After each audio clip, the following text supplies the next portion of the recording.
Before we begin, take a moment to get comfortable. Let your arms go heavy, your breath slow.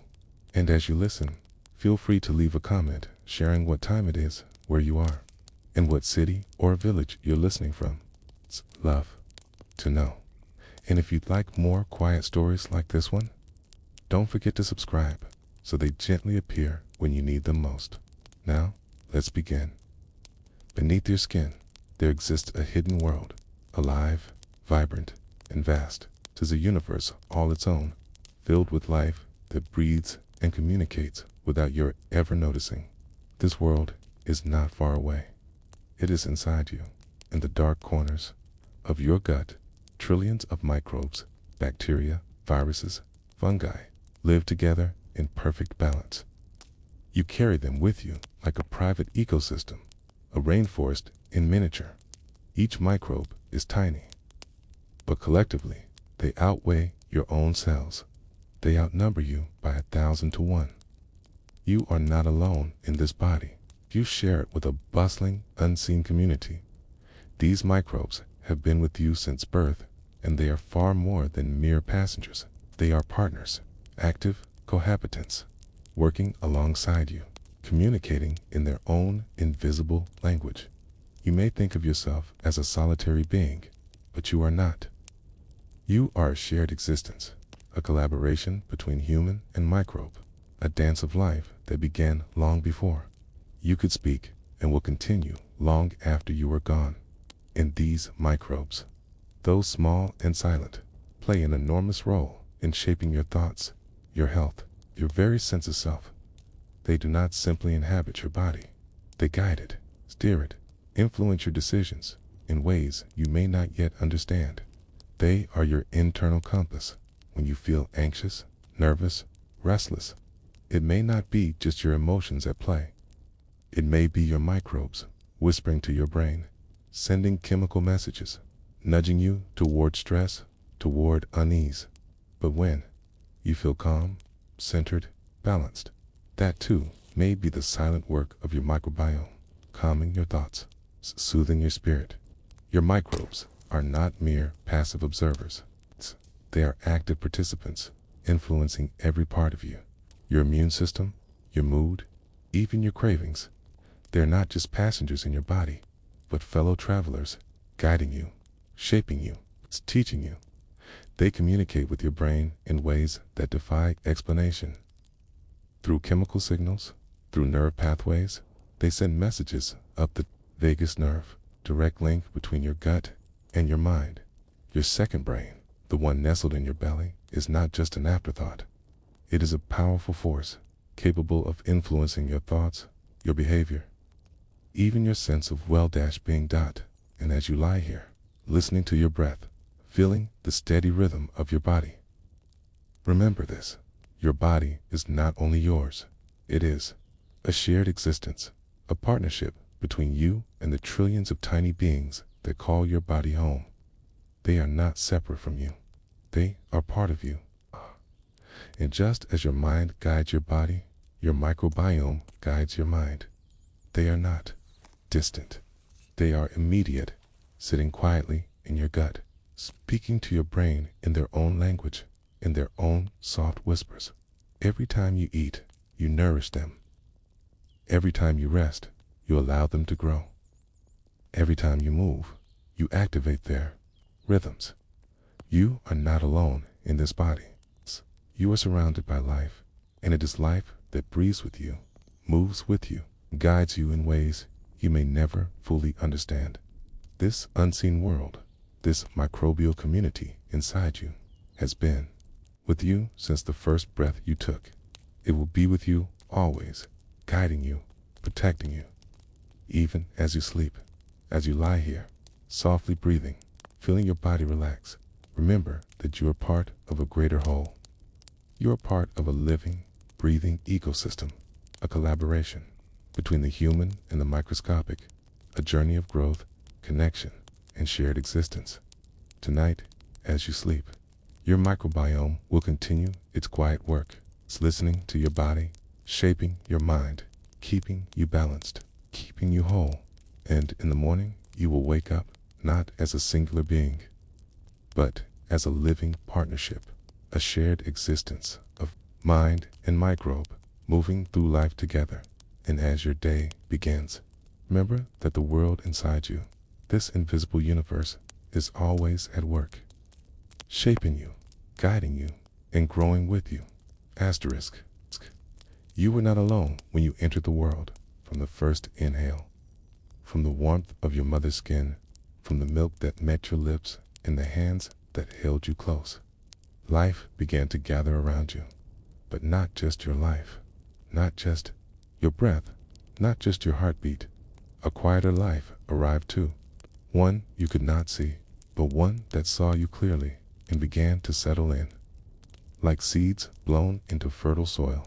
Before you had words, before memory, before the world had a name, you received your first inheritance, an invisible one, bacteria, tiny, ancient, endlessly diverse, from the birth canal, from the skin that touched yours, from milk, from air, from the dust of the room.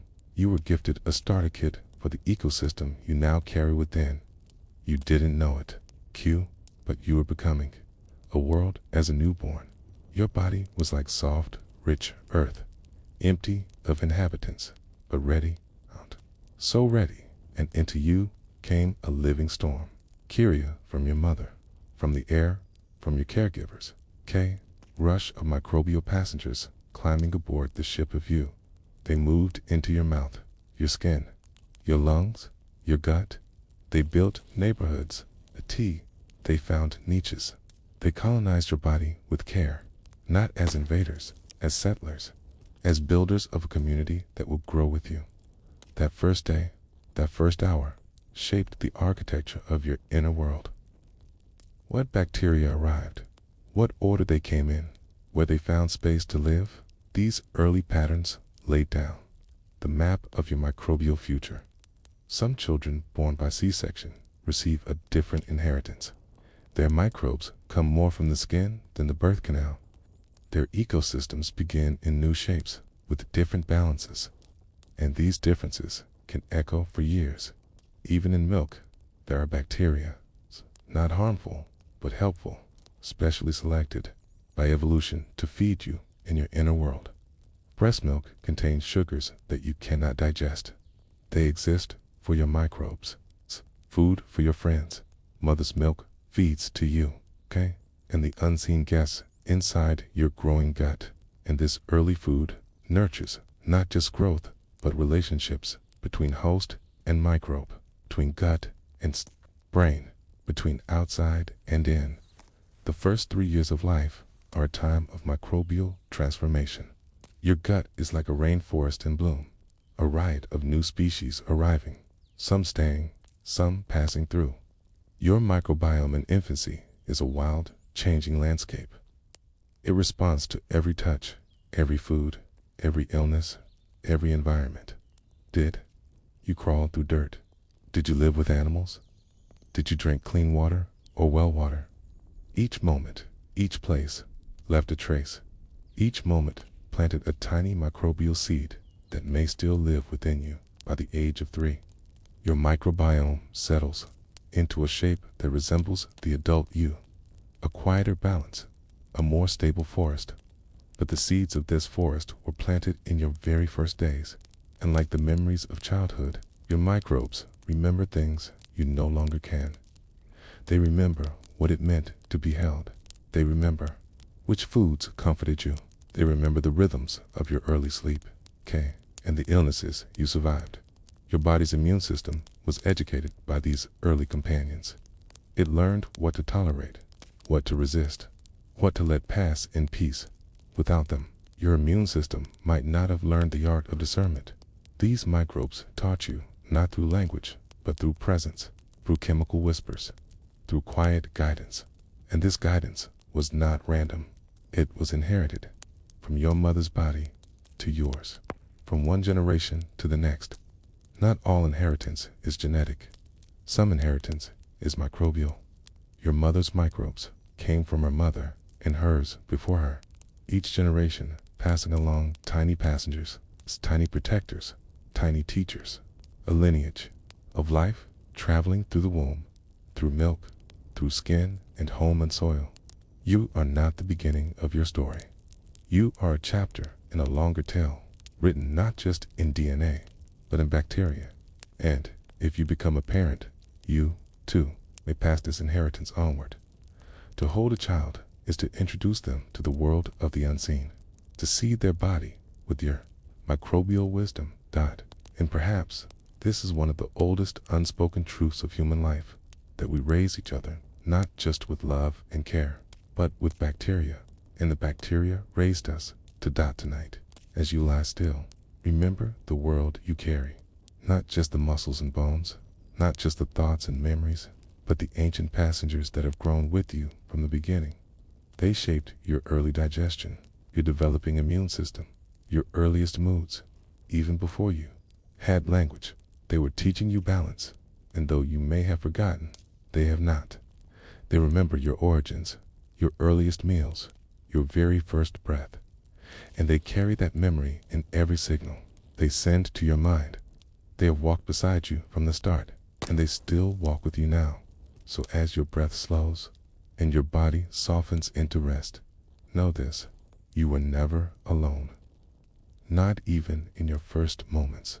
And deep inside, the echoes of that first inheritance still speak, still shape, still stir, and perhaps, even now, they're reaching gently toward the brain above, whispering a memory, a message, a feeling, one that asks, what other parts of you are shaped by messages that rise from deep within? You've felt it before, that flutter in your stomach before speaking, the knots when something feels wrong, the warmth that rises when you laugh deeply with someone you trust. It's so familiar that we call it instinct, intuition, gut, feeling. But what if that phrase isn't just poetic? What if your gut really does feel? What if, as your mind thinks, your belly listens, and sometimes it even answers first? There is a network within you, a hidden mind beneath the one that narrates your thoughts. It stretches from your esophagus to your colon, woven like a soft, electric net through the walls of your intestines. Scientists call it the enteric nervous system, but you might call it something simpler. Your second brain. This second brain holds over 500 million neurons, more than your spinal cord, enough to sense, to remember, to react, independent of the thoughts in your skull. And while it doesn't write poetry or solve equations, it feels deeply, okay? It reads the environment, both inside and out, okay? And it responds with tension, with relaxation, with hunger or unease. This is not imagination. This is neurobiology. And tonight, as you drift closer to sleep, your gut, your second brain, is still awake, still sensing, still sending its silent messages upward. But it's not alone. All around these neurons, woven between folds and steed, curves of tissue, are trillions of bacteria, tiny creatures living in your digestive tract, not just surviving, but participating. They aren't just passengers, they are communicators. They speak not with words, but with chemicals, tiny molecules that rise through the bloodstream or whisper along nerves like secret notes. Together, your microbes and your enteric nervous system form a two-way radio, sending signals to the brain above, signals that can shape your mood, your stress, even your sense of safety. So when your stomach clenches during fear or flutters with anticipation, that's not a metaphor for emotion. That is emotion. It's the biology of feeling, echoing not just in your heart or your mind, but in your belly, deep, where bacteria glow and neurons hum. Consider this: nearly 95% of the serotonin in your body, the neurotransmitter so often linked to happiness and calm, is made not in the brain, but in the gut. Here, certain bacteria help stimulate its production. They don't do it for you, necessarily. They do it because it's part of their world. But in doing so, they shape yours too. This chemical, drifting through your bloodstream, affects digestion, of course, but it also crosses into your nervous system. It colors your mood, your sensitivity, your ability to rest. Some researchers now wonder, is depression, in part, a symptom of inflammation in the gut? Anxiety, sometimes a whisper from a bacterial imbalance, not a flaw of character, but a signal from your inner ecology. We don't know all the answers yet, but the questions are changing, and the gut, once dismissed as just a place of digestion, is now seen as an emotional organ, one that feels, one that remembers, and one that sends those feelings, upward in a slow river of sensation. You may notice this at night as your body settles, and your mind begins to loosen its grip on the day. There may be a sensation low in your body, not pain, not hunger, but a kind of emotional gravity, a tug, a warmth, a churn. That's the dialogue, still speaking, still responding. Sometimes it's shaped by food, by what you ate or didn't. Sometimes it's shaped by stress, an argument, a worry, a task unfinished, and sometimes it's shaped by nothing you can name, but everything you carry, because your gut doesn't forget easily. It holds experiences in texture, in tone, in the language of contractions, in stillness. And it speaks to the rest of you in sighs and shifts, as if to say, I remember, I still feel.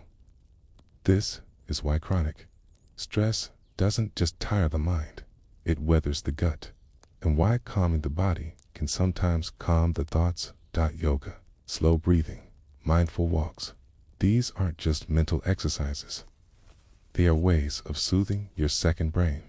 A slow exhale tells the vagus nerve, that long, winding nerve that runs from brain to belly, that things are safe.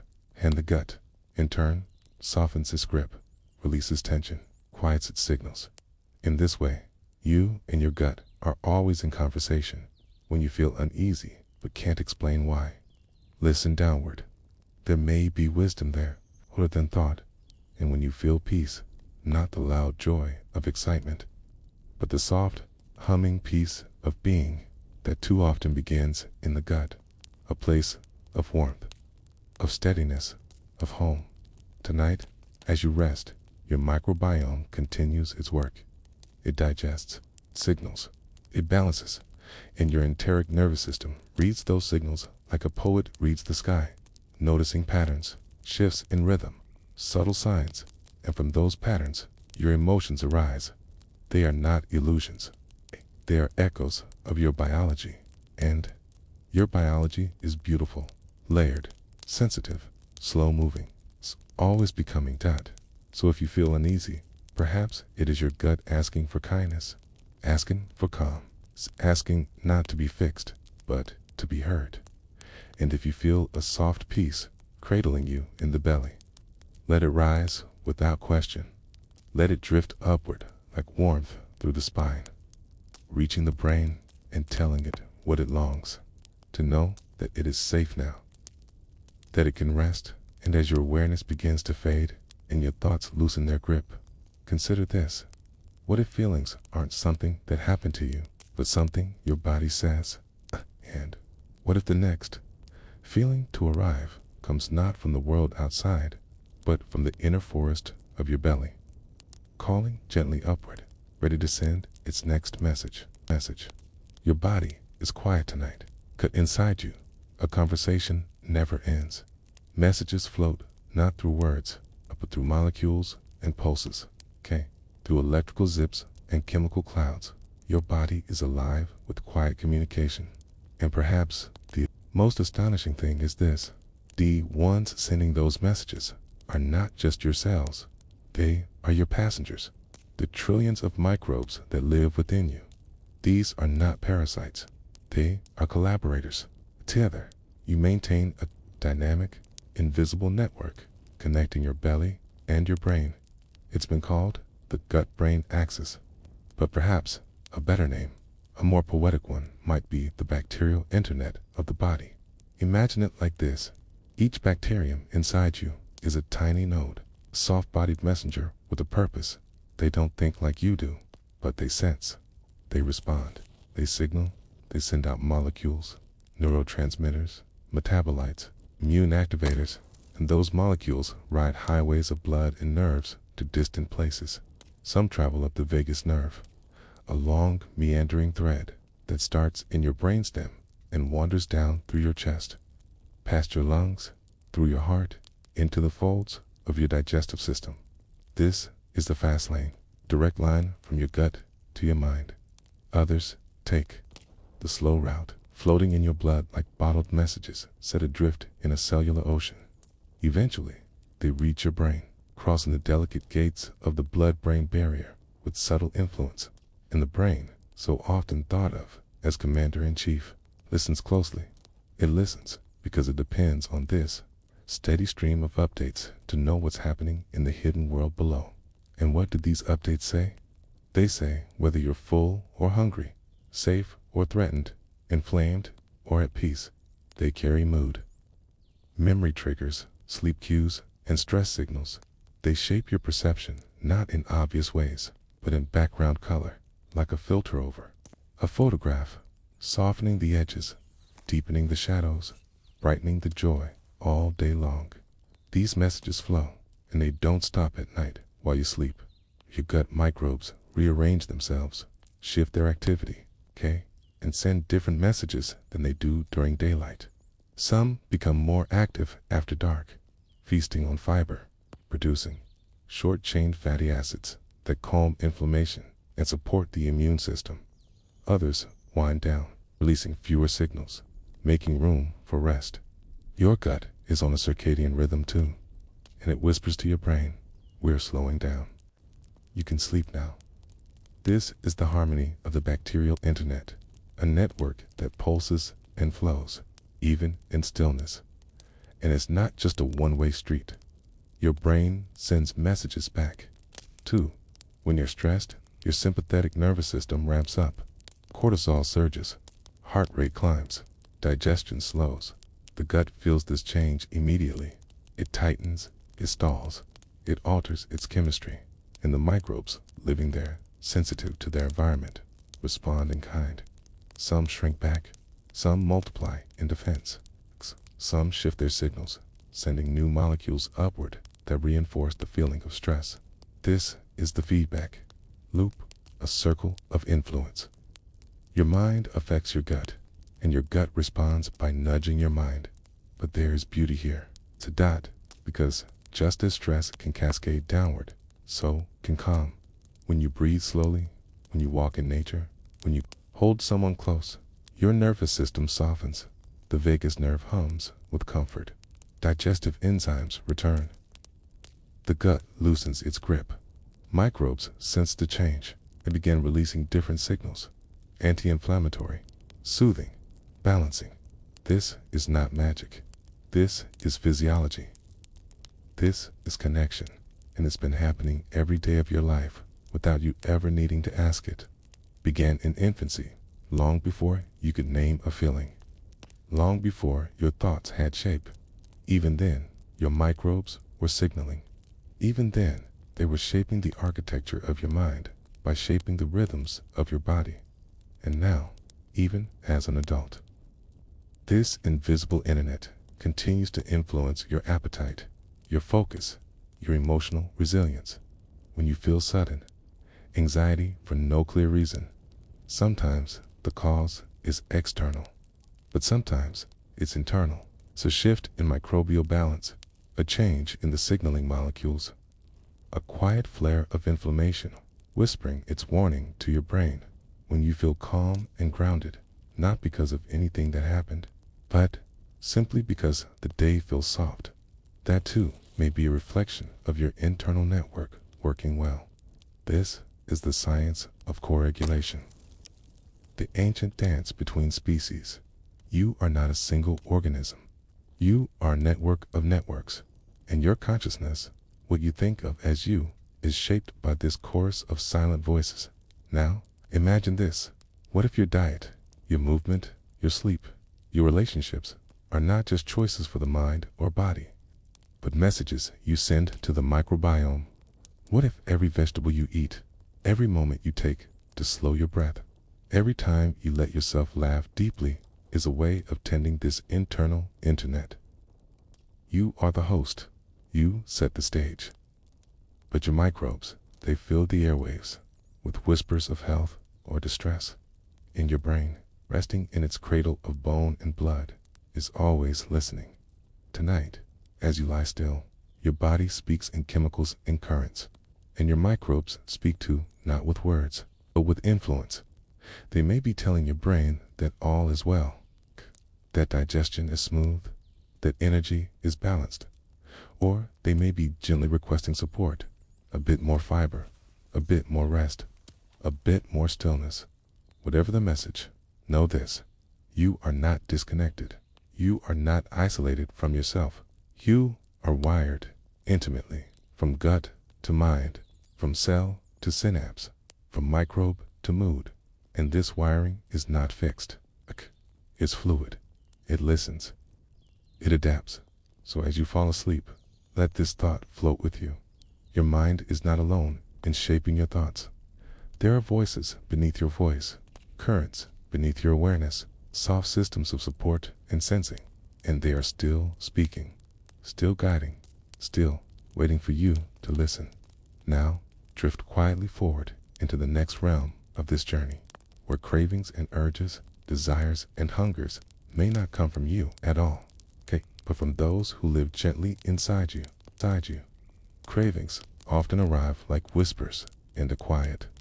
A sudden desire for something salty, a gentle pull toward sweetness after a long day, a flicker of longing for bread or berries, or a spoonful of something cold. You may think these whispers come from your mind, that they're the echoes of memory or the flickers of habit. But deep within you, there's another source. Your cravings might not always be yours. There are trillions of organisms living inside you, especially in your gut. They are ancient, silent, and tireless. And while they don't speak in words, they do have a voice. It is chemical. It is electrical. It is rhythmic and slow. And sometimes it sings of sugar. Let's drift into this idea gently. You are not one being. You are many. You are a host, a habitat, a living planet, and each type of microbe inside you, each strain, each colony, has different preferences. Some thrive on fiber, others on fat. Some bloom in the presence of fermented foods. Others stir to life when you feed them meat or starch or sweet. And because survival matters to all life, even the smallest, these microbes have developed ways to influence the behavior of the body they inhabit. They do this through metabolites, chemicals they release as they digest what you eat. These metabolites don't just stay in the gut. Some travel to your brain. Others affect the hormones that steer appetite. Some alter your taste perception. And still others change the sensitivity of your dopamine system, the part of you that experiences reward. In essence, your microbes can nudge your desires. And the more you feed them what they want, the louder their voice becomes. This is the beginning of the microbial feedback loop. Let's say, for instance, you eat a high-sugar meal. Bacteria that love sugar, such as certain strains of firmicutes, bloom in response. They flourish, they multiply. They begin to crowd out other species as they thrive. They release more metabolites that encourage the craving for the same kind of food that helped them grow. And so the desire for sugar grows stronger, not just as a memory of pleasure, but as a chemical suggestion from the tiny community within. This doesn't mean you're out of control. It doesn't mean you are being manipulated. It means you are in conversation, and every bite you take is a reply. The microbes in your gut change quickly. A single meal can shift their balance. 3 days of fiber-rich foods can nudge the ecosystem in a new direction. 2 weeks of processed food can silence certain species entirely. This is not judgment. This is biology. You respond to your environment, and your internal world responds to you. And now, let's look more closely at how this works in the brain. Your gut and brain are connected by the vagus nerve, a vast and sensitive channel through which messages flow both ways. But the conversation doesn't stop there. Certain microbes, like lactobacillus and bifidobacterium, can produce neurotransmitters themselves. Yes, the very same chemicals that your neurons use to think, feel, and decide. They produce serotonin, dopamine, gamma-aminobutyric acid, or GABA, which has calming, anti-anxiety effects. These molecules, though made in the gut, influence the brain, and over time, this can shape your preferences, your impulses, your inclinations. So if you feel drawn to a certain food, not just once, but repeatedly, pause, breathe. Feel it not as guilt, but as a message from inside you, from the ancient, bacterial intelligence that has lived with humans for all of time. The question is not whether the craving is good or bad, but who is speaking and why. Sometimes, cravings point to deficiency, a lack of minerals, right, and need for comfort, longing for something lost in memory. Other times, they are echoes of habit, reinforced by reward. And still other times, they're gentle nudges from your gut microbes, their way of ensuring their survival. So, what happens when you shift your diet? When you change what you feed your internal world? At first, there is resistance. Cravings spike. You may feel withdrawal, like your body is missing something it once needed. But if you continue with calm, with gentleness, with slow and mindful change, new strains begin to grow. Microbes that love plants, ferments, bitter greens, fibrous roots, they begin to settle in, and their voice, once quiet, starts to grow stronger. You begin to crave new things, different things. The cycle of feedback adjusts, and what once felt like an uncontrollable desire softens into choice.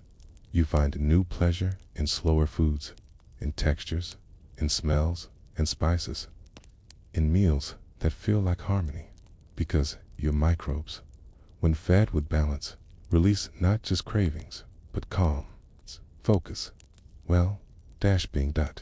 They are not your enemies. They are not manipulators. They are you. They live in you, with you, for you, and their voices become your own. So the next time you feel a craving, pause before reaching. Breathe slowly. Feel where in your body it lives. Does it burn? Does it pulse? Does it ache? Or does it glow? Ask yourself gently, what is this wanting? And even if you don't know the answer, know this, you are listening. And in that listening, you are already changing the conversation, because awareness is the beginning of balance.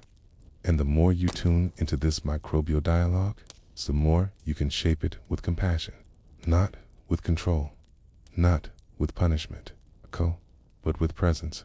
You are not a slave to your cravings, nor are you entirely their master. You are the middle space, the field where messages arrive and responses begin. Tonight, as you drift into sleep, those messages continue. The microbes in your belly shift gently in the dark, processing your last meal. It's preparing for morning. They are waiting, not just to feed, but to speak. And in time, with love, your cravings may begin to reflect not just what you've wanted before, but what your body and its many quiet voices now truly needs. Now, drift gently forward into the next chapter, where mood and microbes begin to blur, and feelings rise from places you cannot see. Your mind feels like a sky, sometimes clear and calm, or full of heavy clouds. Thoughts drift like birds. Emotions come like weather, light rain or sudden storm. But what if that sky was shaped by the soil of your gut, beneath your ribs, tucked inside coils of soft muscle and winding intestine, lives a world you cannot see, a teeming, shifting collection of bacteria, viruses, fungi, and more. This is your microbiome. And while it doesn't have thoughts, it can affect how you feel them. Because inside this unseen forest, some of the tiniest organisms act like quiet chemists, shaping your mood from the inside out. Let's begin with serotonin, often called the happiness molecule. Serotonin affects mood, sleep, appetite, memory, even digestion. You might assume it's made in the brain. Okay. But that's only part of the story. In truth, okay, over 90% of your body's serotonin is produced in the gut. Yes, in the lining of your intestines. With the help of your microbes. Some bacteria such as Enterococcus, Streptococcus, and Escherichia stimulate your gut cells to produce serotonin. Others manufacture precursors, the building blocks, like tryptophan, which your body uses to synthesize the neurotransmitter itself. These chemical messengers don't all cross directly into the brain, but they influence nearby nerves, triggering cascades of sensation and signaling that ripple upward. Your vagus nerve carries these whispers, okay? And your immune system, always listening, always watching, translates them into mood, arousal, okay? Awareness. So when the balance of bacteria shifts, so can the balance of your mind. Imagine a garden of emotion, rooted not in your chest, but in your colon. And now, consider inflammation. It doesn't sound poetic, but it plays a profound role in your mental state. When your gut is imbalanced, when harmful microbes crowd out helpful ones, or when your lining is irritated or leaky, your immune system springs to action. It releases molecules called cytokines, tiny messengers of alarm. Cytokines are useful, necessary. They call in healing. They fight infection. But if they stay active too long, if the alarm never turns off, they can travel to the brain and change how neurons fire. Studies have shown that chronic low-grade inflammation is linked to depression, anxiety, and brain fog. It's as if the sky inside you turns gray, not because of thought, but because of chemistry. And again, the microbiome sits at the center. Some bacteria calm inflammation. They help your gut produce short-chain fatty acids like butyrate, which soothe the lining of your intestines and signal to your immune cells that all is well. Others, when too abundant, can stir the immune system instead, raising the temperature of your inner world. So your mood, that delicate weather of mind, may rise and fall based on the balance between peacekeepers and provocateurs inside your gut. Now, let's go deeper still. Some bacteria, GAB, gamma-aminobutyric acid, a neurotransmitter that calms overactive neurons. It's often thought of as the body's natural tranquilizer. When GABA levels are healthy, you feel less anxious, more grounded, less reactive. Microbes like lactobacillus and bifidobacterium help increase GABA. When these microbes flourish, they can encourage a greater sense of calm, not because they change your thoughts, but because they change the soil. Those thoughts grow in. This is not to say your emotions are not real. They are. Your heartbreak is true. Your joy is true. But now, begin to understand that biology and emotion are not separate streams. They are a river. Your microbes live in the current. The substances they produce shape the flow, not with intention, but with quiet consequence. Now, picture this. Two people eat the same meal. They share the same day. They walk the same path. But one feels joy rising easily, a buoyant warmth that lifts each thought. The other feels numb or anxious or dull. We may say this is temperament or circumstance, and that is partly true. But it is also possible that inside one gut lives a blooming community of helpful microbes, producing serotonin, butyrate, GABA, and inside the other, perhaps after antibiotics or stress or illness, the community has thinned. Balance has been lost, okay? And emotion has lost its foundation. This isn't blame, okay? This isn't destiny, okay? It is invitation to see yourself as more than thought, to listen not just to your heart, but to the hum of invisible life within. Some researchers call the gut a second brain. It has its own nervous system, the enteric nervous system, with over 100 million neurons woven into its walls. It feels, it senses, it reacts, and together with your microbiome, it shapes what you call your mood. This second brain doesn't speak in sentences. It speaks in signals, intentions, in softness or unrest. The next time you feel anxious or unmotivated or oddly joyful, consider asking, what's happening in my belly? Because emotions are not just top down. They are bottom up. You are not a mind floating above a body. You are a whole, a web, a network, and your microbes. The quiet chemists are always working. They do not seek to control. They simply respond to what you eat, to how you sleep, to how long you fast, to what you touch, to whether you laugh or grieve or pause. Even loneliness changes your microbiome. So does connection, which means that feeling loved, being touched, seen, held can ripple downward and feed your microbes to datum, and in turn, they nourish your calm. This is not magic. It is biology, and it is beautiful. You don't have to fix anything tonight. You don't need to change all at once. But you can begin to listen to the chemistry of feeling, to the soil of yourself. The gut is a garden. Mood is its flower. And microbes are the quiet gardeners, pruning, planting, watering in the dark. Tonight, as you sleep, some of these tiny beings will help shape your dreams. They'll influence the signals that flow to your sleeping mind, not loudly, not forcefully, but with the same gentle precision that built the feeling you called contentment earlier today.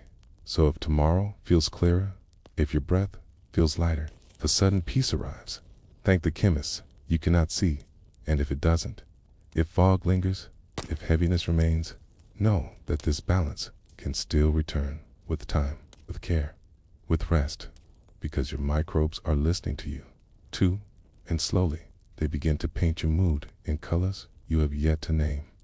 Now, rest here, in this awareness, as we begin to drift into the next chapter, where immune signals hum beneath the surface, and your body's defenses learn to listen, too. Your body has always known how to protect you. Before thought, before memory, there was the immune system, watchful, ancient, instinctive. It doesn't think in words, but in sensations, in alerts, in harmonies of response. You imagine it as a shield, perhaps a hard defense, a wall against danger. But in truth, it is more like an orchestra, and deep within you, your microbes stand at the podium, conducting with chemical batons, adjusting the tempo, calibrating the chords of what your body should fight and what it should accept. Each cell of your immune system plays an instrument. Some are violins, sensing the faintest notes of change. Some are drums, striking hard at invaders. Some are flutes, light and responsive. Others are low, steady basses, holding the whole rhythm in balance. But the score, the sheet music they play from, is written in part by your microbiome.uc. From the moment you were born, your immune system begins learning. It does not know at first what is dangerous and what is safe. It watches, it listens, it adapts. And who does it watch? Your microbes, the first bacteria you encounter on your skin, in the milk you drink, in the breath of the people who hold you, help train your immune system to understand the difference between friend and foe. Microbes like bacteroids and lactobacillus send subtle signals to immune cells, teaching them not to overreact. This is called tolerance. Without tolerance, your immune system would panic. It would see every speck of pollen, every grain of food, every strand of your own hair as a threat. In some people, this balance falters. The orchestra begins to play dissonant chords. The violins screech too loud. The drums strike too often. The immune system begins to attack things that aren't dangerous. Peanuts, dust, even itself. Autoimmune conditions and allergies may begin not with exposure, but with confusion. And that confusion can come from a disrupted microbiome. When antibiotics wipe out helpful microbes, or when processed food starves them, or when stress shifts the balance, the conductors lose their place. and the immune orchestra plays out of tune. But when the microbiome is healthy, something beautiful happens. The music softens. The rhythm finds its pulse. The immune system hums in harmony with the world inside you. Regulatory T cells, special immune cells that calm inflammation, begin to flourish. They learn when to speak and when to stay silent. They keep the peace.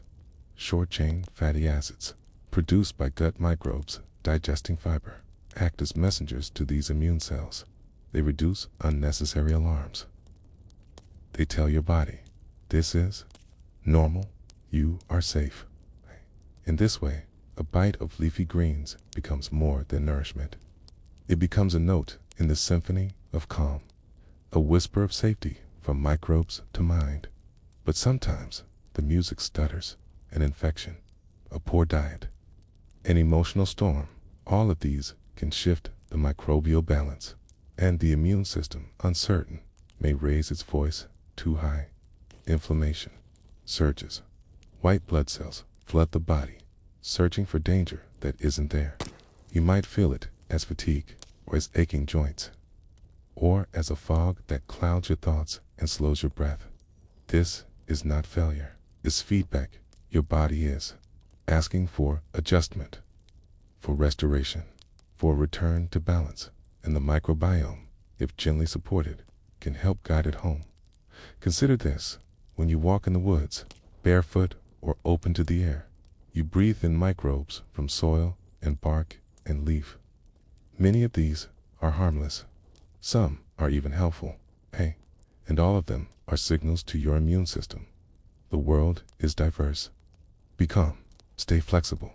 This is known as the old friends hypothesis, that humans evolved alongside a wide range of microbes, and that modern life, by isolating us from this natural variety, may leave our immune systems uncertain, jumpy, overprotective. Children raised with pets or on farms often have fewer allergies, not because of dirt itself, but because of microbial exposure. A broader microbial education leads to a more peaceful immune response. So as you lie here now, in the stillness of night, your immune orchestra continues to play. T cells hum, petitious wait, cytokines drift like echoes in the bloodstream, and the microbiome, silent but wise, guides the tempo. Tomorrow you may encounter a challenge, a cough, a scratch, a sadness, and your immune system will respond with just the right force. If the conductors have been fed and trusted, you can support them with fiber, with sleep, with moments of calm, and above all, with presence, because even awareness itself, even breath, affects the way your immune system sings. Mindfulness has been shown to reduce inflammation markers, to support microbial health, to calm overactive responses. It's as if stillness itself tunes the orchestra anew.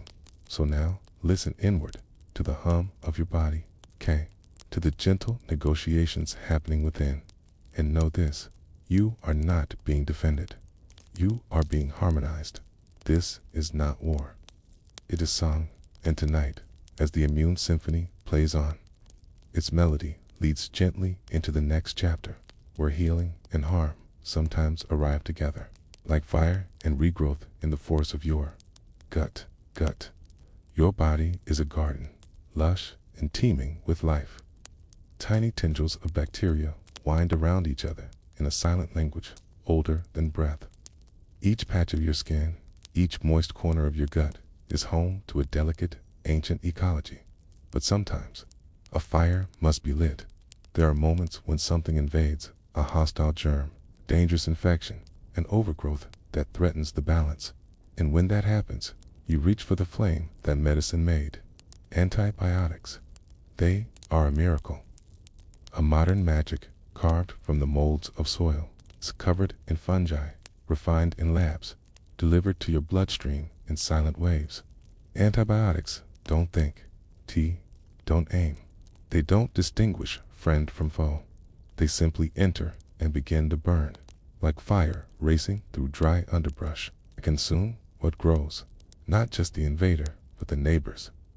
Not just the harmful, but the helpful too. The forest of your microbiome does not scream, but it does go quiet in your gut. Once a bustling city of trillions of conversations, some voices vanish. Diversity shrinks. Species disappear. Lactobacillus, those gentle fermenters, may be among the first to go. Bifidobacterium, guardians of the gut wall, might follow soon after. Their absence leaves gaps, tiny, unguarded spaces where trouble might take root later. And though the fever breaks, though the cough fades, the inner fire leaves its mark. You may feel it in ways you don't connect at first. A change in digestion, a heaviness in mood, a skin rash, perhaps, a strange craving. These are echoes, signs that your inner world is rebalancing in silence. But fire isn't always destruction. Fire clears the dead wood. It cracks open seeds that cannot grow without heat. It nourishes the soil with ash, preparing the ground for rebirth. And so it is with you. After antibiotics, a new landscape begins to form. Slowly, tenderly, new microbes arrive with food, with breath, with touch. They drift in on carrots and kale, on dirt from a walk outside, on the skin of someone you love. Some old friends return. Some are lost. Some new strangers arrive, decide to stay. But the garden won't regrow on its own. It needs tending. This is where healing begins, not with pills, but with patience. It begins when you eat fiber-rich food that microbes love, but you cannot digest. To you, it's just roughage. To them, it's a feast. Beans, artichokes, oats, garlic, these become offerings to your inner world, and fermented foods, live with bacterial life, act like seeds scattered in a scarred field. Yogurt, sauerkraut, kefir. These aren't just foods, they are invitations. Probiotics and prebiotics, words that feel technical, but are really just ways of saying, let me help you rebuild. Still, not all returns are easy. Sometimes, after antibiotics, a different kind of microbe takes hold. One that was quiet before, held in check by the balance, but now finds open space. Clostrojoids, difficile, known as C. diff, is one such shadow, can cause pain, inflammation, a loss of harmony. This is rare, but it reminds us, when we burn the forest, we must be ready to replant. Scientists now explore a radical, beautiful idea: fecal microbiota transplantation, taking microbes from a healthy person and introducing them to someone whose balance is broken. Like reseeding a forest from another thriving one, it works often more effectively than drugs. Hey, it reminds us your microbiome is not just yours. It is shared as part of a larger ecology, a human network of living memory. We live in a time of paradox. Antibiotics have saved millions of lives. They have cured infections that once meant death. They are treasures, and yet we use them too often. We ask them to fix things they were never meant to fix. We take them when we're not sure, just in case. And each time we do, the fire flares again. Bacteria learn, they adapt, they resist. Antibiotic resistance is not science fiction, it is science present. Already, hospitals around the world struggle with superbugs that no drug can touch. And where do these resistance genes begin? Often in the microbiomes of people, of animals, of soil. So healing is not only personal, it is planetary. When you avoid unnecessary antibiotics, you protect your own microbes and others. When you let your cold pass gently, supporting your body instead of rushing to fire, you give your garden a chance to solve the problem itself. The goal is not to ban fire. The goal is to use it wisely, sparingly, with reverence. So tonight, if you have ever taken antibiotics, and most people have thanked them, they may have saved your life, and then thank the microbes that remained, the ones who hid in the roots, waiting, the ones who returned, tentative and small dot. And if you're still rebuilding, if your digestion is uncertain, if your energy is slow, Your mood not quite your own. You were not failing. You were regrowing. The forest would not be what it was. But forests never are. They change. They evolve. Okay. And so do you. In the shadows of fire, life always finds a way. And sometimes what grows after is stronger, more diverse, more beautiful than what was lost. So sleep now in the quiet hush of a forest, still healing. Let us drift into the next chapter, where food isn't just fuel, but memory. And culture itself carried wisdom about feeding the life inside. In the hush of ancient kitchens, long before refrigeration or science or shelf lives, human hands found a way to preserve life by inviting life in. Vegetables left in salted jars, milk warmed in clay pots, grains left soaking in the quiet, dark. These were not accidents. They were conversations with the invisible dot fermentation. To some, it was magic. To others, survival. But always, it was partnership. Inside every bubbling crock of sauerkraut, in each tangy spoon of yogurt, or each bite of miso, billions of microbes thrive, transforming, preserving, enriching. And though they had no microscope, your ancestors knew the rhythm. They learned to trust the sour smell, the fizz, the bloom of white film on top. Not as a warning, but as a sign that life was working quietly. They passed down these rituals. How long to soak the beans, when to turn the cabbage, which vessels, sang best with which foods. And so, across continents, across centuries, people fed not only themselves, but their gut flora. A sourdough starter in France, a bubbling vat of injera in Ethiopia, a tangy lassi in India, a fermented fish sauce in Vietnam, all different, all alive, all carrying a microbial memory from one generation to the next. You may not realize it, but when you eat something fermented, you are inviting ancient guests to your table. You are tasting a tradition that predates written language, and more than that, you're replenishing your inner world. Fermented foods bring probiotics, living bacteria, that survive the journey through stomach acid and bile to reach your colon and find a home. Lactobacillus, Bifidobacterium, Saccharomyces. They arrive like migrating birds, turning to familiar trees, and when the conditions are right, they stay. They help digest. Okay? They compete with invaders.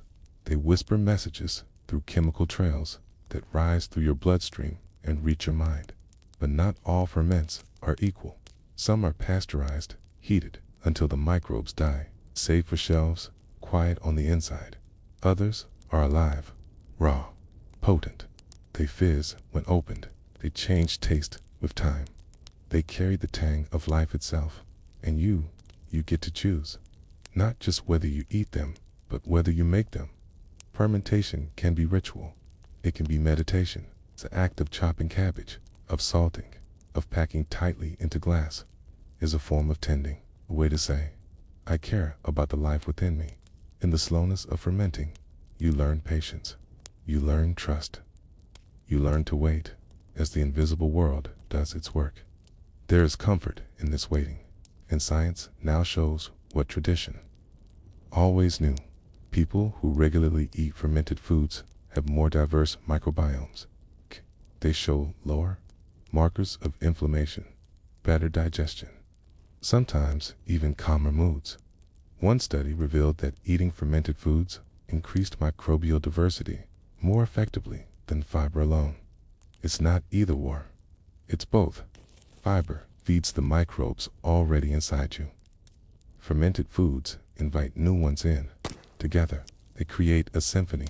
And the beauty of it is, these foods are humble. They do not come wrapped in silver. They are not exclusive or rare. You can start a sourdough culture with just flour and water. You can make yogurt with a spoonful from the last batch. You can ferment vegetables with just salt and thyme. You don't need a lab. You don't need a factory. You need curiosity and a little space on your countertop. As you eat these foods, something changes. Perhaps not in an instant, But slowly, your digestion shifts, your cravings soften. You feel grounded. You are no longer just a consumer. You are a collaborator, but modern life makes it easy to forget. Fast food, processed meals, shelf-stable snacks. These are sterile. They are clean, safe, convenient, but often lifeless. The bacteria you once lived beside are absent in most modern diets. Refrigeration changed our relationship with food. Pasteurization protected us, but it also silenced microbial voices. In trying to conquer spoilage, we sometimes conquered health. So now, the quiet return begins. A spoon of kimchi, a sip of kombucha, a bite of blue cheese. These are not indulgences, okay? They are acts of restoration. Even one serving a day can begin to shift the tide. And not just in your belly. Your immune system listens. Your hormones shift. Your brain fog may lift just a little. Fermented foods can teach your immune system to tolerate again, to recognize friend from foe. They reduce inflammation, not just in the gut, but throughout the body. And as your inner fire cools, your thoughts become clearer. Your emotions more steady, okay? Your sense of self more whole. Is it magic? No, it is microbiology, but to the ancient body you carry. They are the same. There is something deeply human about watching bubbles rise in a jar on your shelf. It is life, reminding you it's still here. And as you spoon it into your mouth, tangy, salty, sour, you are not just feeding yourself, you are feeding a forest within. And with each bite, you are honoring the forgotten wisdom of people who lived slower, closer to the earth, closer to the microbial world we now rush past. So tonight, if you feel a yearning, not for sugar, not for fat, but for something complex and ancient and strange, it may not be a craving. It may be a call from your microbes, from your ancestors, from the memory in your belly. Answer gently. Pickles, perhaps, or tempeh, or a miso broth, warm and quiet. And as it settles inside you, let it remind you, you are never separate from the past. You carry it in your microbes, in your meals, in your mind, and as you drift toward sleep, the ferments working softly within. You might wonder if food can whisper to the mind. Can feelings whisper back? What happens deep in your gut when you grieve? Close your eyes, drift backward, not in thought, but in body. Back to a time before memory, when your cells were still dividing, when your skin had never touched sunlight, when you were cradled in fluid, floating in a quiet, weightless womb. You were not alone then, either, though sealed within your mother. You were already in conversation with the world she carried inside her.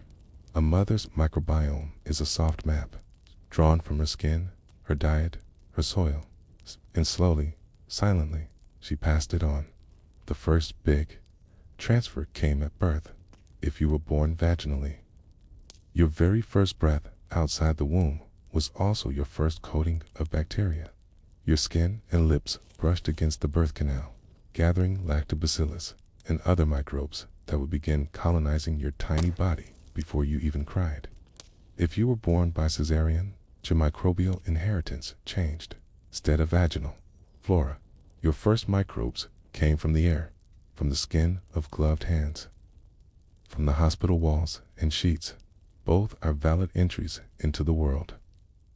But they shape you differently, because these first microbial settlers, your pioneers, form the foundation for your inner ecosystem. They decide who gets to stay, who finds a home, who gets crowded out. Then came the milk. Not just food, but information. Human breast milk is full of sugars that babies cannot digest. That might sound strange until you learn those sugars are meant for bacteria. A mother feeds her baby's gut flora as much as her baby, especially one type, Bifidobacterium infantis. This bacteria thrives on the unique sugars in milk, and in return, it helps protect Tom's grow a peaceful inner garden. If you were breastfed, this quiet relationship began early. If you were formula fed, a different, but still meaningful. Pattern formed. There is no single path to health, only patterns and possibility. By the time you could sit up, reach, and explore, your hands became tools of microbial acquisition. Every toy you mouthed, every crumb you ate from the floor, every cuddle with a pet, each one brought new bacteria. This might seem unsanitary by modern standards, but evolution smiled on this chaos because the immune system learns through contact. It learns what is safe, what is friend, what is foe. Exposure in early childhood to dirt, to nature, to animals, to other children is like giving your immune system a vocabulary of peace. This is sometimes called the hygiene hypothesis, that excessive cleanliness may limit microbial diversity and leave the body confused. Allergies, asthma, autoimmunity. These may rise not from too many germs, but too few. Of course, not all exposure is good. Pathogens exist. Safety matters, but balance matters more. Letting a child play in the soil, touch tree bark, feed animals, these are not just pleasures. They are microbial rituals. And so, through play and contact, your microbiome expanded. By age 3, your gut flora resembled that of an adult. But more importantly, its patterns were shaped by your world, your diet, your sleep, your stress, your caregivers. Even trauma leaves microbial traces. Stress in early life can cause shifts in the makeup of gut bacteria. Some species flourish, others fade. This can impact digestion, inflammation, and even emotional regulation. The gut and brain, even in toddlers, are already speaking to each other. It's one reason why colic tantrums and sleep patterns can sometimes reflect more than just behavior. They are whole body conversations. Childhood, infections, and antibiotics also change the story. When you were sick, especially if treated with antibiotics, your gut ecosystem may have been temporarily burned. Some bacteria never returned. Others took over. Repeated antibiotic use in early life has been linked to weight gain, asthma, and long-term shifts in metabolism. Again, this is not to say antibiotics are wrong. They save lives, but they leave footprints, especially in young systems. And yet, you are not trapped by these. Origins. The microbiome is flexible, plastic. It can heal, but your earliest years still matter. Like rings in a tree, they remain even as new growth appears. Now, consider this. The emotional tone of your home also shaped your gut. Children in nurturing, stable environments show more diverse gut flora and lower levels of gut inflammation. Stressful homes, marked by unpredictability or fear, may shape the gut in ways science is still learning to understand. The vagus nerve, your body's great highway between gut and brain, is active, even in infants. It listens, carries signals both ways.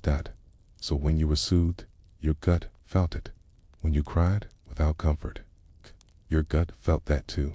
Your microbiome is an emotional historian, and as you grew older, began to eat solid foods, began to express preferences. Those early microbial patterns began to shape taste itself. Some children crave sweet, others prefer sour.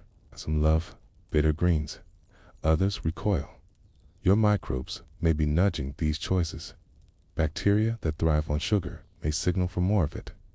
Those that thrive on fiber may promote vegetable love. It's not control, it's conversation, and it begins early. This microbial fingerprint stays with you, not frozen, but echoing. If you were raised with fermented foods, with spices, with high fiber grains, and colorful vegetables, your microbes remember. And even now, those early tastes may feel like home. So much of who you are, your digestion, your immune system, your comfort with certain foods, even your mood, may trace back to those first few years. And what about the babies born today? Science is beginning to understand how crucial those early microbial windows are. Doctors now encourage skin-to-skin contact right after birth, not just for bonding, but for microbial transfer. Some hospitals are revisiting the use of vaginal swabs for cesarean-born infants. to mimic the microbial exposure of a vaginal birth. Breastfeeding is celebrated not just for nutrients, but for microbes.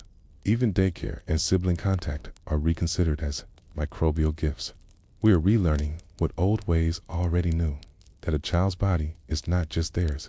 It is a gathering place for life, a seedbed, garden, a living collaboration, and what's most beautiful is this: you still carry those early microbes. Some changed, some gone, but some are still with you, like old friends from the very beginning. And tonight, as you lie still, perhaps one of them is still humming the same song they've known since your first breath. But what happens to these microbial relationships? When sadness enters the body, what does your gut feel? When your heart breaks, let's rest with that thought and drift toward the next unfolding. Grief doesn't announce itself with logic. It arrives like fog, not all at once, but slowly, quietly, until the world is muted. And even breath feels heavier. You feel it in your chest, yes, but also in your gut. Because grief, like joy, like fear, is not just an idea in the mind. It is a full-body weather system. And your microbiome, that unseen ecosystem within, feels the change just as you do. When the body experiences loss, when the heart cracks with sorrow, it sends messages inward, not in words, but in chemical sighs, hormonal tremors, and nervous pulses that ripple down the spine and into the belly.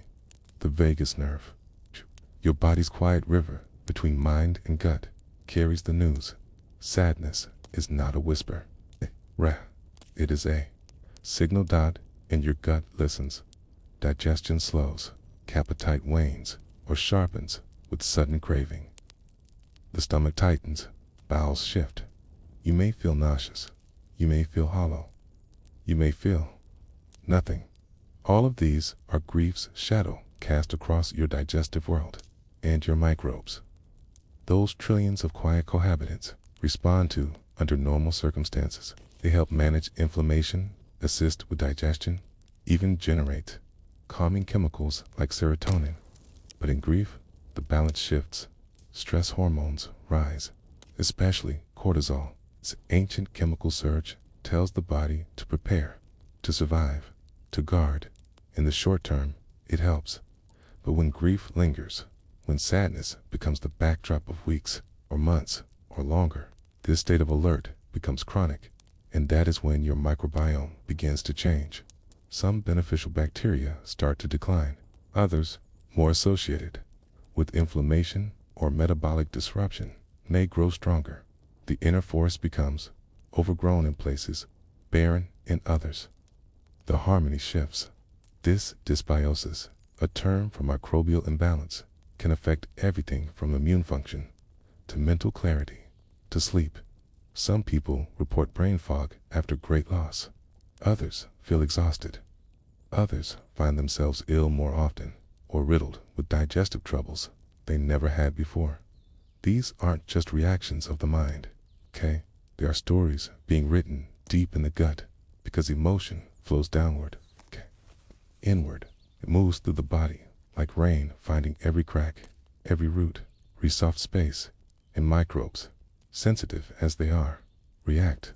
But just as they respond to pain, they also respond to gentleness. In times of grief, what helps the gut is not force, but softness. Warm foods, simple foods, fermented foods. These are not just nutrition. They are comfort, familiarity, the microbial equivalent of a lullaby. A spoon of soup, sip of yogurt, a bite of sourdough. These bring back diversity, not just of flavor, but of flora. Grief may make you forget to eat, or it may make you reach for things that numb. But healing the microbiome after sorrow requires patience. It's not about restriction. It's about invitation. Invite back the friendly bacteria with fiber, with variety, with plants, with rest, and not just food, slowness, because the microbiome thrives in balance, and grief throws balance off. Sleep becomes vital. It's not just for your mind, but for your microbes. During deep sleep, your body repairs itself. Your gut tightens its junctions, reducing leakiness. Inflammation lowers, microbial diversity rebounds, and emotionally, dreaming reweaves the tapestry. The brain digests sorrow the same way the gut digests food, slowly, tenderly, with time. Grief also changes social patterns. You may withdraw, speak less, touch less, but touch, especially in community, shapes your microbiome too. People who live together share bacteria. So do people who hug, hold hands, kiss, care. In loss, we sometimes forget that healing is microbial. 2.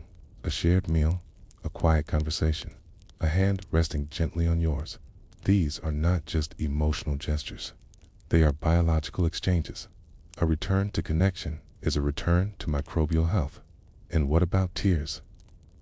They don't change microbes directly, but the active release of softening and surrendering lowers cortisol. And when cortisol quiets, the gut can breathe again. The forest can regrow. And there's this: grief may prune the microbial landscape, but it also reveals which parts of you are rooted deepest. Some bacteria remain resilient, no matter what, and those are your anchors, your biological memory, your stability, your inner allies. They wait patiently for your return. So tonight, if your heart feels heavy and your belly feels distant, remember, you are not alone in your sorrow. Your microbes grieve too. They feel the tremors of your loss, send in their own tiny, tireless way. They are trying to soothe you. Let them. Feed them gently. Sleep with softness. Let time be the healer, not just of emotion, but of ecosystem, because loss is not the end. Even now, new life is preparing to grow, but before it does, something inside you must sleep deeply, and as your body turns inward, what becomes of the night? Let us follow your microbiome into its moonlit garden. There is a time each evening when your thoughts begin to soften, when the mind grows slow and the body sighs like a field folding in on itself. You slip beneath the surface of consciousness, and the world inside you comes alive. Sleep to thee.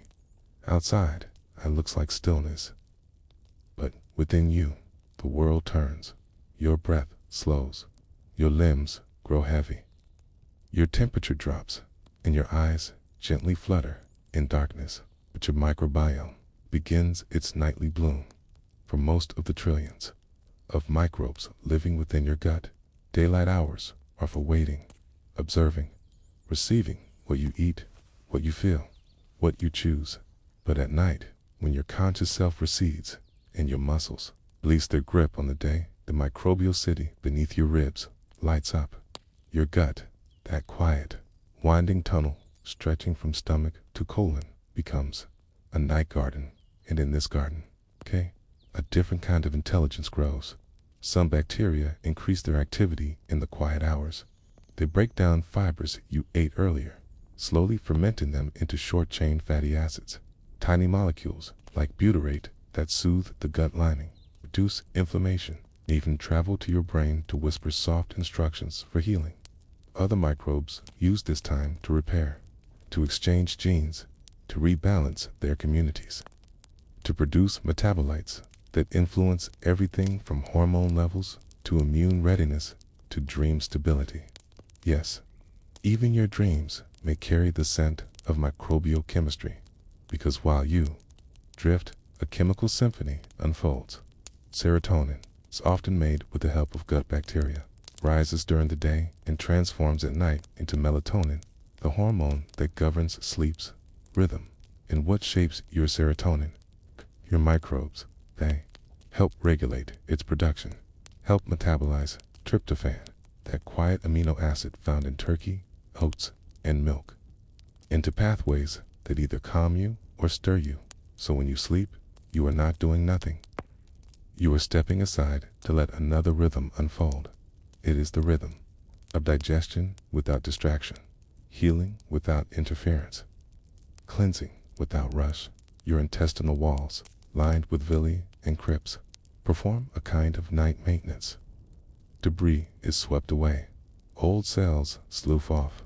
Toxins, processed by your liver, are shuttled downward for elimination. And the bacteria, they help with all of it. They extract the last nutrients from food fragments. They ferment fibers into healing fuel. They balance one another's growth in an unspoken microbial choreography. And as they work, they send messages upward to your brain, through the vagus nerve, through the bloodstream, through tiny lipid messengers that drift like lanterns in the dark. These signals influence how deeply you sleep, how often you wake, how vividly you dream, how you feel when the morning finds you.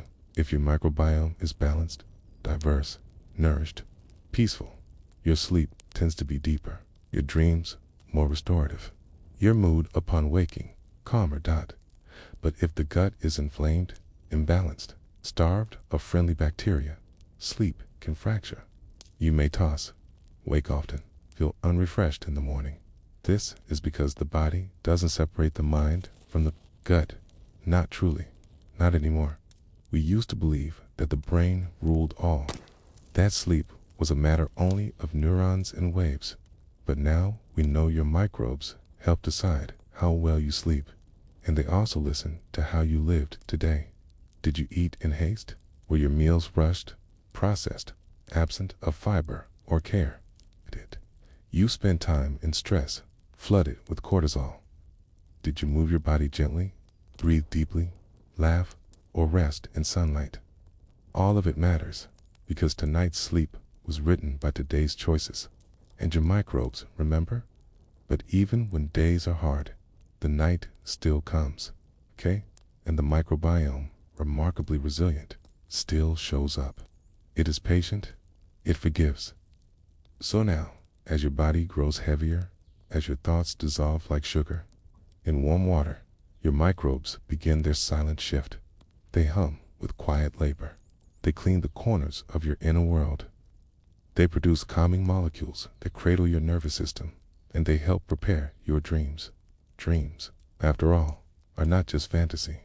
They are the brain sorting and repairing their memories, being organized, emotions being softened, decisions being weighed beneath the surface, and your gut feeds that process. Literally, some of the compounds your microbes make travel across the blood-brain barrier, influencing neurotransmitters like GABA, which quiets the mind.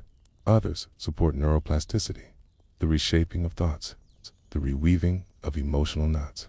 You don't need to understand every mechanism. It's okay to just feel the poetry of it, that even as you lie here, still and silent, a forest of life is blooming inside you. Your gut, like a mossy woodland, hosts creatures you cannot see, but who care for you in the only way they know. By tending the soil of your health, each breath you take brings oxygen to the bloodstream that carries nutrients to your microbes. Each beat of your heart is a drum they have learned to trust. You are the landscape. They are the weather. And together, you are writing tonight's restoration. So let go now. Trust that inside you, the garden is growing. The workers are working. The night is long enough to rebuild what was frayed, to rest what was weary. And when morning comes, you may not remember their labor, but you may feel it in clearer thoughts, softer moods, lighter breath. But before the sun returns, there is still more night, and deeper in the dark, something else awakens, a subtle transformation in how your microbes and brain shape one another. Let's follow it next, into the twilight of aging and the memories that stay. Aging is not a decline. It is a slow dance between change and memory. And inside you, your microbes age. They grow, shift, vanish. New ones arrive quietly, drawn by a meal, a moment, a breath. Others disappear without fanfare, leaving only a silence where once there was song. You do not notice this at first. The changes are too small, like lichen spreading over stone. They take time, but eventually you feel it. You forget where you placed your keys. You pause mid-sentence. You reach for a name that hides behind fog. You wonder, is this just age? Perhaps. But perhaps it is also your microbiome changing with you. The connection between gut and brain is not a one-time thread. It is a living, breathing loop.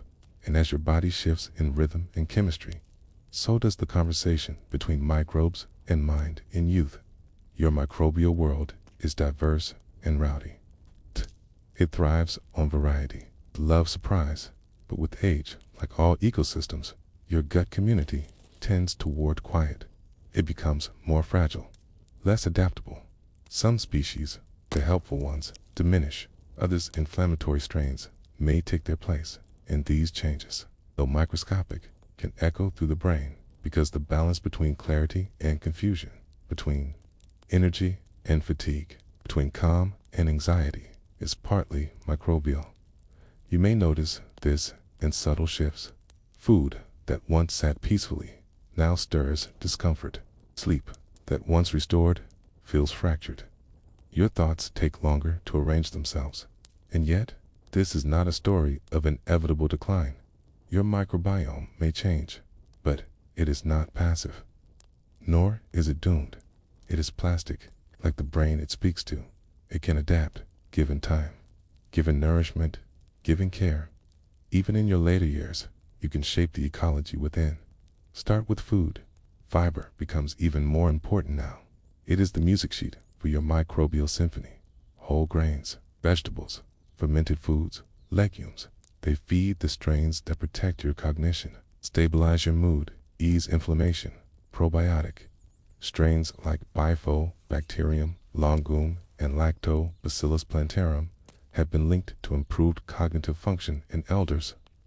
They don't cure forgetfulness, but they do tend the soil in which memory grows. Prebiotics. Non-digestible fibers that microbes love are like letters sent to old friends. Please stay. They encourage helpful bacteria to flourish, to outcompete the inflammatory ones that stir brain fog and lethargy. But it's not just food. Movement matters, too. Even light exercise, a walk in morning sun, gentle stretching, dancing while washing dishes send signals through your microbiome that say, we are still alive, still growing. Your microbes hear this. They respond and sleep deep. Regular, undisturbed sleep gives them the night to perform maintenance, to rebuild connections between gut and brain. Social connection helps too. Loneliness is not just an emotion. It is a microbial event. Isolation can reduce diversity in your inner world. It changes what you eat, how you breathe, how your immune system reacts. But conversation, even soft, slow, meandering ones, can help restore that richness. Laughter moves the diaphragm, massaging the gut, stimulating vagus nerve tone. Even a shared meal can reintroduce helpful strains through touch. Shared space, communal food, and memory, so often feared to be slipping, isn't always lost. Sometimes it's only waiting for the right internal environment to return. There are elders who improve their microbiomes and feel focus return. Names reappear. Dreams sharpen. Sadness lifts. Science is still unraveling how exactly this works.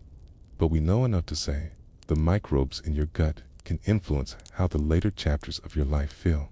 And they do not vanish when you slow down. In fact, they become more sensitive to how you live. They respond to warmth, to variety, to rhythm. They like routine, but they love gentle challenge. Try a new tea, eat something raw and colorful, walk a different route, sit in morning light, speak kindly to someone or to yourself. These small gestures don't just change your mood, they change your inner ecology. And if you begin to forget, that's okay.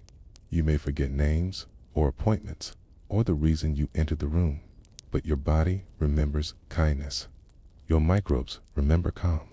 They remember what you feed them, how you move, when you rest, and slowly, like moss returning to stone, they shape a quieter form of vitality, a new kind of sharpness, not always quick recall, but deeper presence, not always speed, but clarity. You may lose some edges, but softness has its own wisdom. The aging microbiome may hold fewer strains, okay, but the ones that remain can become wiser. They've seen your decades. They've felt your every emotion, shaped the brain you live with. And now, as you lie still, letting this night pass like a river, they continue their work. They buffer inflammation, taint. They produce GABA to soothe the anxious loops. K. They whisper to your immune cells to keep them from misfiring. They protect your barrier walls so that what enters your gut does not stir storms in your mind. This is not youth. This is not decline. This is the invisible grace of adaptation. And in it, there is beauty. You are not static. You are not unraveling. You are becoming a new kind of whole. The forest inside you may be quieter now, but it is still alive. And with each breath, each meal, each moment of stillness, you feed that forest what it needs to grow again. It may not look the same, may not remember the same things, but it remembers you, and it listens. Tonight, as the world softens around you, as your thoughts drift like mist, know that your inner world is not fading. It is changing, evolving, tending its roots, and somewhere within, one forgotten strain may still bloom again, just when you need it most. Because memory is not linear, okay? Healing is not straight. And inside your belly, an old story is beginning again. One that would gently carry us into the clouded spaces, where thought becomes fog and clarity hides behind the veil dot. And there, in that hidden mist, lies the mystery of brain fog, bloat, and the inflammation we cannot see. Some days feel heavy, not because the world has changed, but because your mind moves like it's walking through fog. You forget a word you just knew. A thought disappears mid-sentence. You stand in a room with no memory of why you came. It's not just fatigue, not always stress. Sometimes it's something deeper. It's quieter. It's in the belly. It starts there, in the warm folds of your gut, not with pain or sharpness, but with a quiet swell, a fullness that isn't fullness, a bloat that feels like clouds swelling under your ribs. This feeling, this heaviness, this haziness is not imagined. It has a name, inflammation, and it has a source, the quiet imbalance of your inner ecosystem. Your microbiome is not a static map. It is a dynamic orchestra. And when a few instruments begin to play out of tune, everything else can start to echo with dissonance. Inflammation doesn't always roar. Sometimes it simmers. It simmers in the linings of your gut, where a few bacteria have grown too loud, while others, the gentle ones, have grown to faint. The gut barrier, once tight and careful, now becomes porous, not broken, just tired. Particles that once stayed neatly in place begin to slip through, meeting immune cells that are too quick to react. They call for help. Cytokines, immune messengers, rush to the scene. But in doing so, they send signals upward through the bloodstream, through the vagus nerve, into the brain. And the brain listens. It doesn't understand. It only knows something is wrong. It slows down to conserve energy. It misses over a defense mechanism for an invisible threat. And suddenly, your thoughts lose their shine. Focus dims. Your mental clarity, that sense of crispness, becomes blurred. We call it brain fog, but it's not a fog of the brain. It's a fog from the body, rising like vapor from an overworked system. And it's more common than we think it. It isn't about memory loss.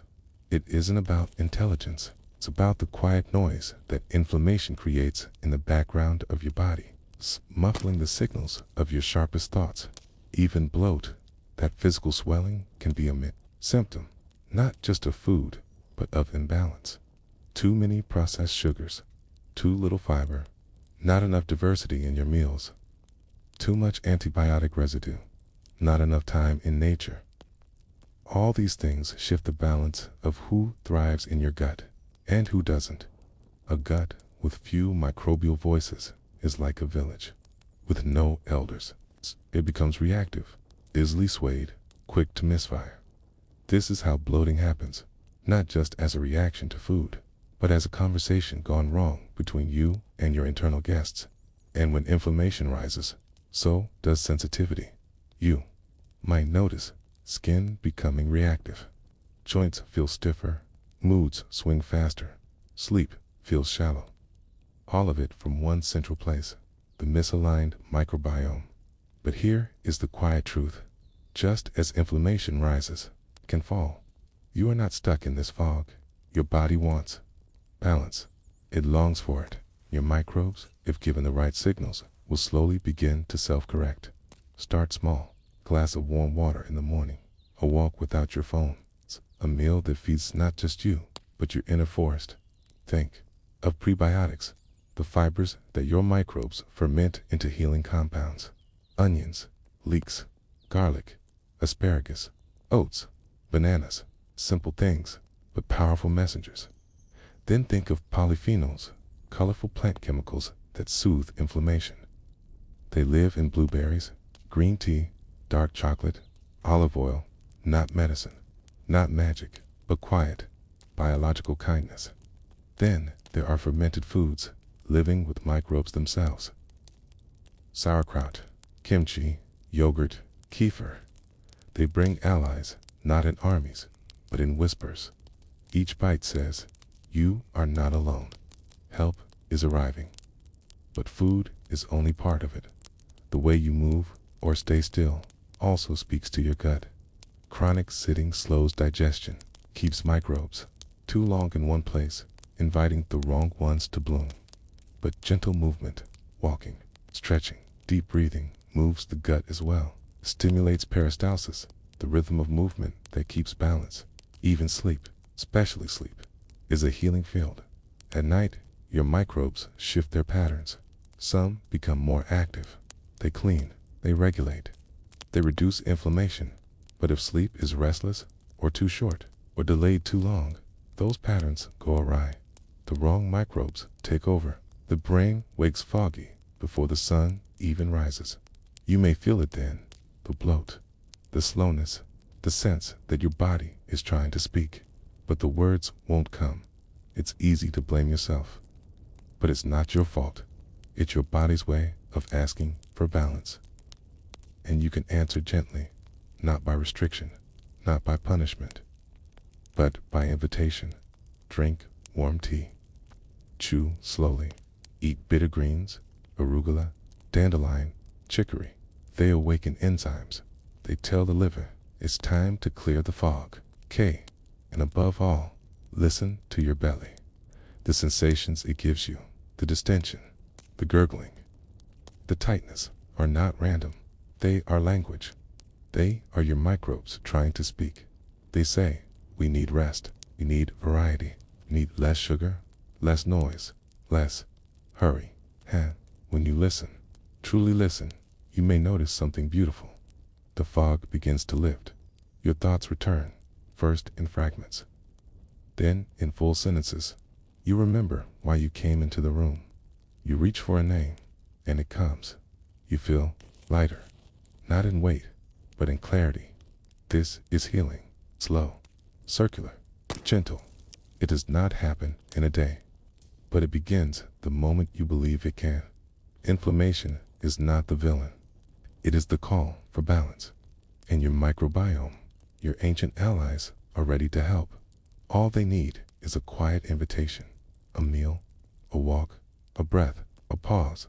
And with that pause, the fog softens, swelling retreats. The mind wakes gently, but just as one fog lifts, another curiosity arises.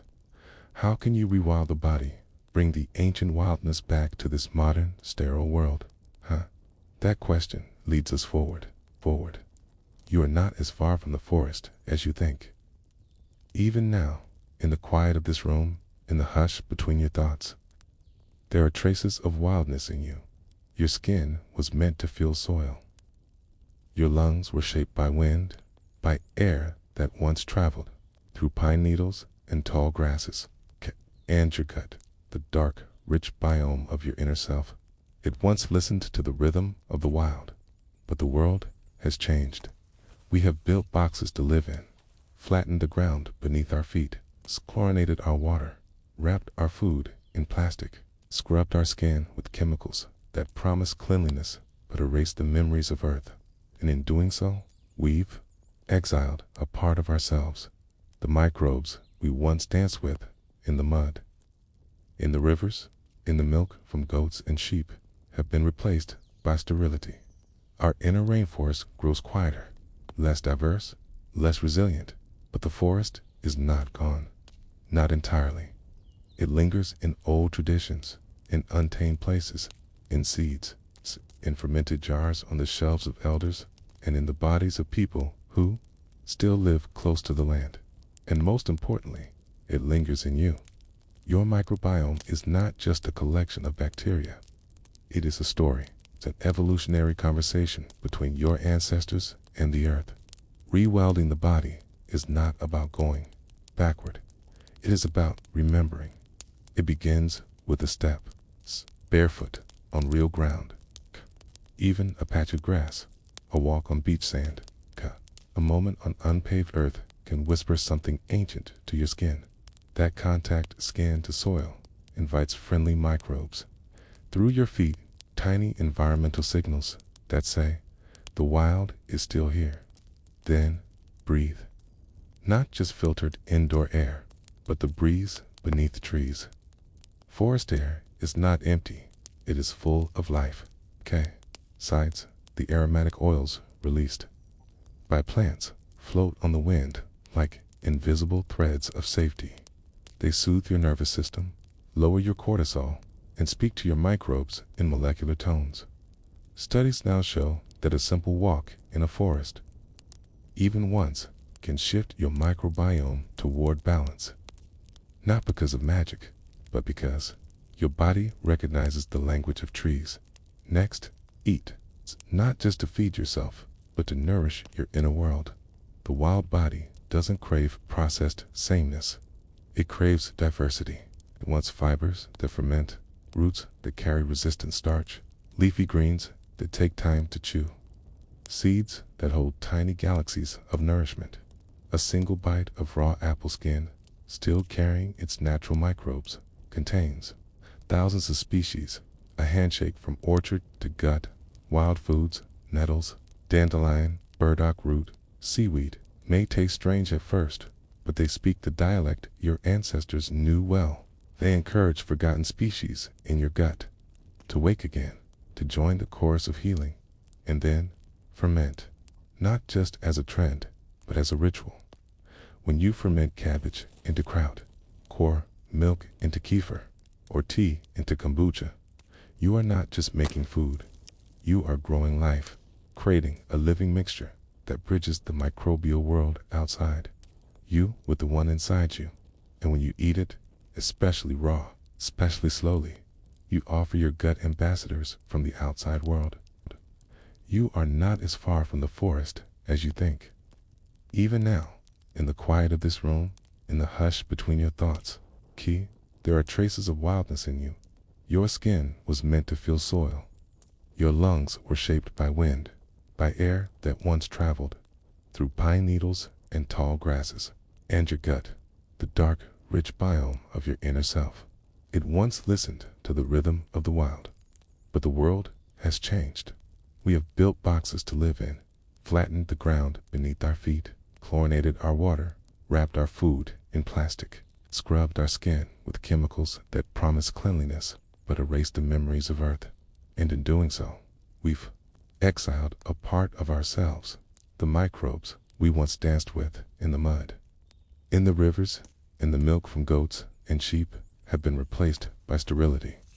Our inner rainforest grows quieter, less diverse, less resilient, but the forest is not gone, not entirely. It lingers in old traditions, in untamed places, in seeds, cute, in fermented jars on the shelves of elders, and in the bodies of people who still live close to the land. And most importantly, it lingers in you. Your microbiome is not just a collection of bacteria. This is a story. It's an evolutionary conversation between your ancestors and the earth. Rewelding the body is not about going backward. It is about remembering. It begins with a step, barefoot on real ground. Even a patch of grass, a walk on beach sand, a moment on unpaved earth can whisper something ancient to your skin. That contact skin to soil invites friendly microbes. Through your feet, tiny environmental signals that say, the wild is still here. Then, breathe. Not just filtered indoor air, but the breeze beneath the trees. Forest air is not empty. It is full of life. Phytoncides, the aromatic oils released by plants, float on the wind like invisible threads of safety. They soothe your nervous system, lower your cortisol, and speak to your microbes in molecular tones.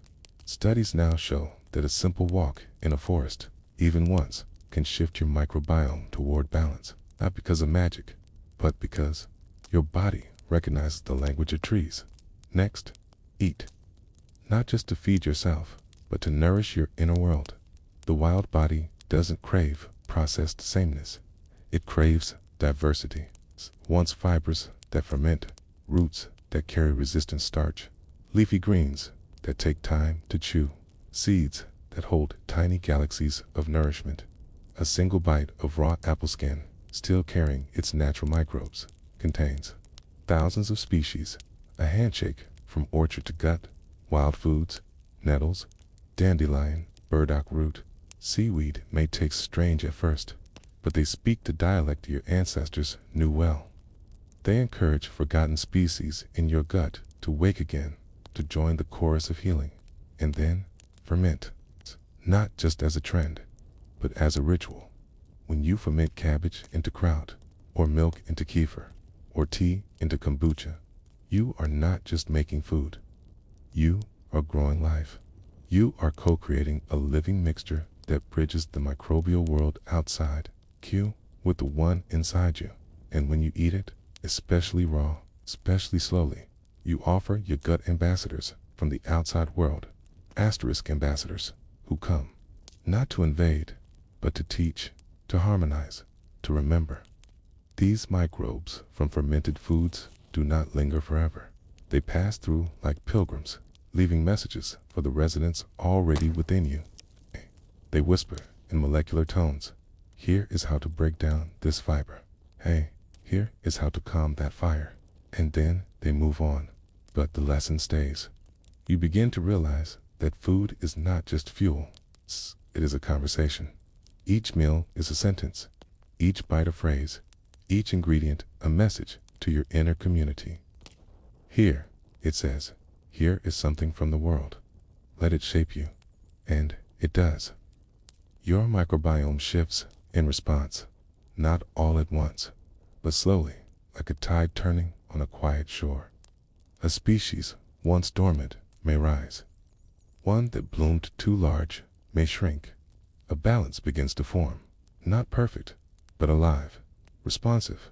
But rewilding isn't just food and forest.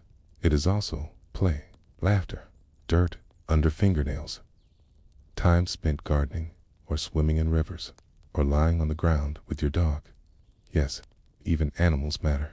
Studies show that people who live with dogs, especially ones that run outdoors, have more microbial diversity. Why? Because dogs carry the world in on their fur. They bring soil microbes, plant fragments, and other organisms back into your life, gently, faithfully. They are microbial messengers too. So are children. When kids play in dirt, build mud castles, pick flowers, or roll through leaves, they gather the earth like magnets. And when you hold them, you hold that wildness too. You were once that child, and your body still remembers. Right? This is not about throwing away the benefits of cleanliness. Right? It's not about abandoning medicine or hygiene. It's about finding balance between safety and exposure, between sterility and life, because too much cleanliness is not always healthy. When we over-sanitize, over-disinfect, we sometimes rob our immune systems of their teachers. And our gut, which evolved with the dirt, begins to forget how to respond. The result can be confusion, autoimmune issues, allergies, inflammation, mood changes that rise from microbial imbalance. So we rewild gently. We open the windows. We touch real things. We eat colorfully. We breathe in places without ceiling tiles. Okay? We wait. Because rewelding the body is slow. It is not a pill. It is not a cleanse. It is a rhythm, a return.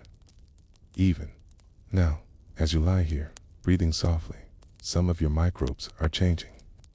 They respond to mood, to light, even to the presence of calm. You are not just a brain and body. You are a microbial planet, and planets need ecosystems somewhere. Inside you, perhaps in the quiet curve of your intestine, a microbe is dividing. A life is being born. Relationship is forming. Perhaps it is one that have faded, a species nearly gone, weakened by stress or processed food or time. But now, with a little help, it's returning.